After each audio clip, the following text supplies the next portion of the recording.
how not to reassure someone with OCD.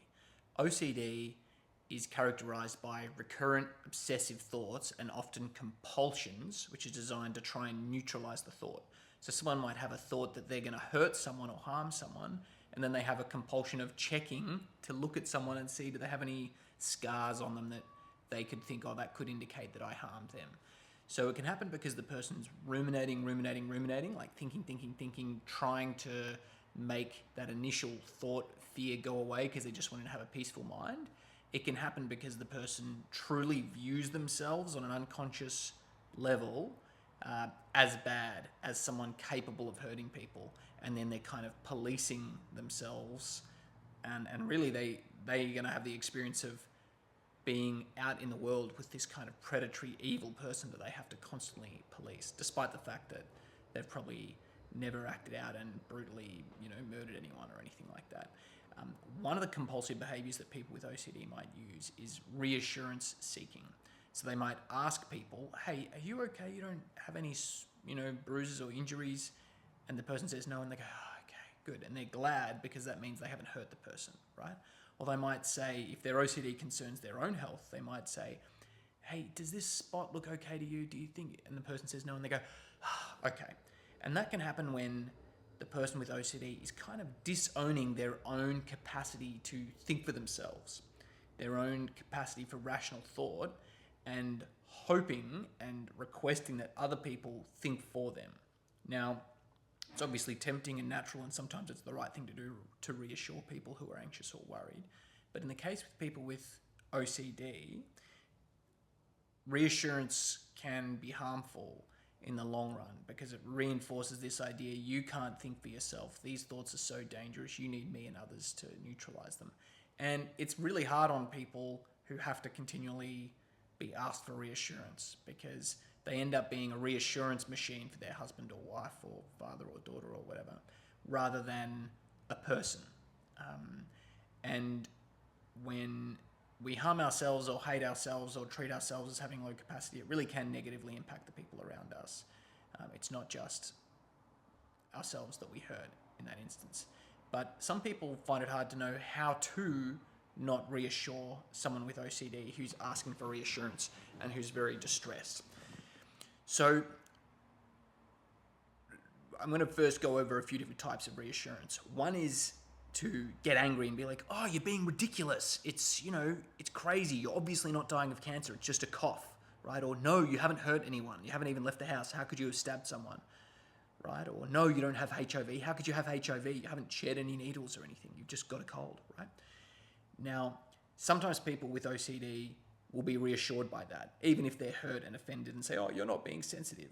They've cultivated that response from the person by being persistent, and perhaps earlier responses of, no, I think it's okay, haven't been definite enough to get them to get rid of their doubt or relieve their doubt. So they might push until someone else gets angry at them. So it's important to remember that even getting angry and trying to talk sense into someone with OCD can be reassurance. Now, I'm not saying it's never a good idea to talk sense into someone or reassure, but if that's not working and continually not working, and you're wanting to stop reassuring, it's good to remember that just an angry outburst of frustration can actually be giving the person what they're unconsciously trying to get from you, reassurance.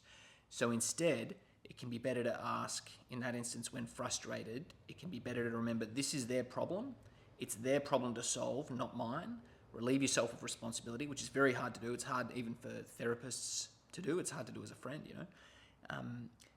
Relieve yourself of responsibility and kind of say something to them that puts it back onto them. So the internal conflict and the problem is kind of pushed back into them, where it has always been, right? So it's really about not picking it up and instead saying, if they're saying something like, oh, do you think this spot looks like cancer? You can say, well, what do you think? Pretty simple, right? But it's basically just pushing back the question into them so they have to answer it. Or if you want to be clever, you can say something like, well, that's a good question you're asking yourself. You're asking the right person. How would you answer it? And that can be good to lower the frustration, because if you truly do make a mental change where you go, oh, that's actually their problem. It's not actually my problem. not easy to do for some people, then you might find that you don't get so frustrated because, after all, it never became your problem to get frustrated over. Now, if someone is justifying their rumination and their compulsive behavior of checking, going to more and more doctors, then you can kind of reflect that back to them so that they can then judge it themselves. Whereas if you go, that's ridiculous, don't, spend 4 hours checking your hands for small cuts, don't go see 8 doctors for opinions, you're wasting all your time and money, you're doing that same frustrated thing of thinking for them. So it can be more helpful, potentially, to instead reflect back what they're doing and allow them the opportunity to judge their thinking and decision making, right? So what does that look like? It's someone saying, oh, I need to check my fingers to make sure, if I don't check, then, I might have AIDS and not realize it. And then you say something like, well, if checking your hands for 2 hours is going to be the best decision for you, then obviously I can't stop you and you're free to do that. Or you might say, well, if checking your fingers for 2 hours and looking for AIDS and thinking about AIDS is going to help you to feel calm and relaxed and safe, then obviously I don't want you to not do something that helps you feel calm and relieved and safe. So you should probably continue doing that. I'm not going to stand in the way of something that helps you feel so safe, right? And the person might be like, what? Hang on a sec, but aren't you meant to tell me to stop? I've had clients say that to me many times. And they might kind of go, well, what? Okay, but what if I do stop, then I might have AIDS? And you go, well, yeah, then I can understand why you'd want to search. And if searching for 2 hours looking at the cuts on your hand is an effective way to keep yourself safe and avoid catching AIDS, then good that you know how to keep yourself safe. And it's really important that you reflect back, not in a condescending way, but literally just reflecting back their thinking so that they have the opportunity to think about it. After all, we all have defense mechanisms. OCD is just a particularly awful one to be stuck in and frustrating one to witness. So what are some other examples? If it's like the person's saying, oh, if I don't go to this doctor, I'm just going to go to this doctor to make sure I don't have a sickness or cancer. I'm really kind of thinking I need to get an 8th opinion. What do you think? You go, well, hey, if getting an 8th opinion is going to help you feel calm and safe, and 7 wasn't enough, but 8's the magic number, then good, you know what you need. If you need to see 8 doctors every time you get a cold and that helps you to feel safe and calm and have a good life, then, it's good you know how to keep yourself safe, I guess. Another way you could do it is if they kind of say something like, oh, I'm just so stupid, I looked at my hands for 4 hours to see if I had any cuts or bruises to make sure I didn't have AIDS. They're saying, oh, I'm so stupid, and they're maybe wanting you to agree. You can say something like, well, maybe that's what you needed to do to feel safe. And if that's what you need to do to feel safe, then who am I to stand in the way of that?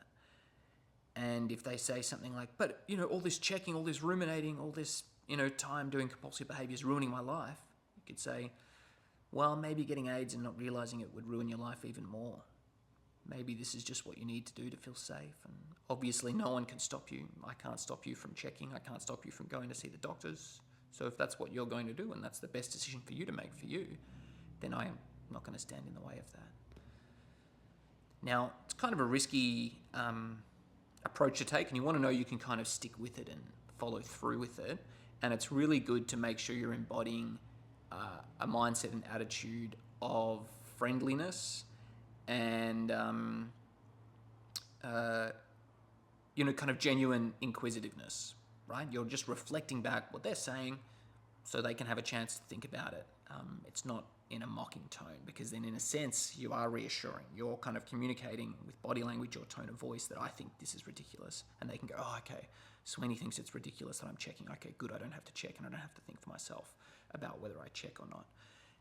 It's difficult to master, but it can be really effective. When I first learned it from one of my supervisors, it really started to help shift in OCD work with some people. I'm not sure. I can't advise anyone to do it with their loved ones or family members, but if you're wanting to know what not reassuring someone with OCD looks like, it might look something like that.